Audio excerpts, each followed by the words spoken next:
स्वागत है आपका अपना चैनल एचएससी मित्रा में। तो आज हम एचएससी मित्रा में जानने वाले हैं safety compliance requirements under BOCW act 1996।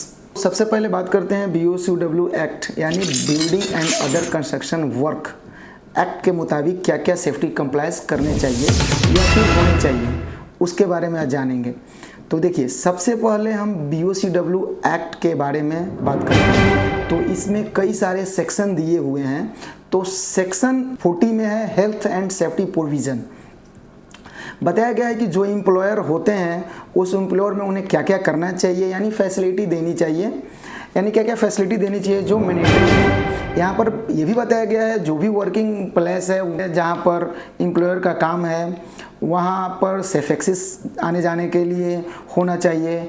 इसके साथ साथ फॉल प्रोटेक्शन सिस्टम जो है उन्हें प्रोवाइड होना चाहिए तौर पर, जैसे कि गार्ड रेल, सेफ्टी नेट ये उन्हें प्रोवाइड करनी है। इसके साथ साथ अगर एम्प्लॉयर के द्वारा जो भी काम किया जा रहा है अगर उसमें डेंजर ऑकरेंस है या फिर एक्सप्लोजिव का इस्तेमाल किया जा रहा है तो वहाँ पर सेफ्टी का भी ध्यान रखना है। तो हजार्डियस सब्सटेंस अगेंस्ट में उन्हें प्रोटेक्शन प्रोवाइड, स्कैफोल्डिंग का अगर इस्तेमाल हो रहा है या फिर लेडर का इस्तेमाल हो रहा है तो वो प्रॉपर कंडीशन में होनी चाहिए।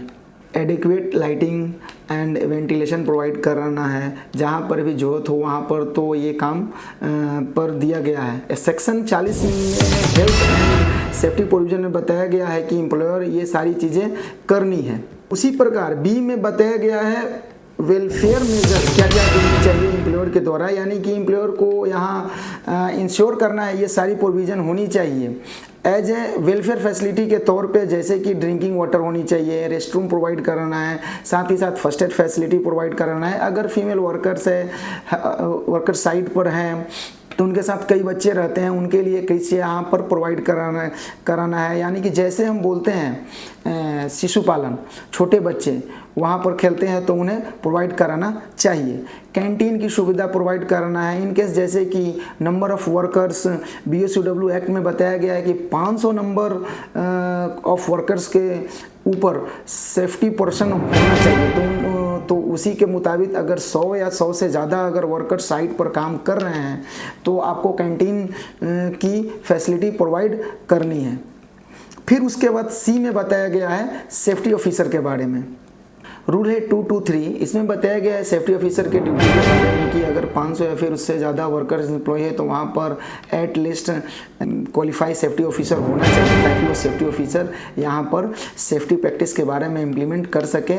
ये बताया गया है रूल 223 में। नेक्स्ट आता है मेडिकल एंड इमरजेंसी फैसिलिटी। इसमें बताया गया है कि कंस्ट्रक्शन साइट पर यहाँ पर मेडिकल चेकअप जो है उसकी अरेंजमेंट होनी चाहिए, एम्बुलेंस सर्विस होनी चाहिए, फर्स्ट एड पर्सन भी होना चाहिए जिसे हम फर्स्ट एडर कहते हैं।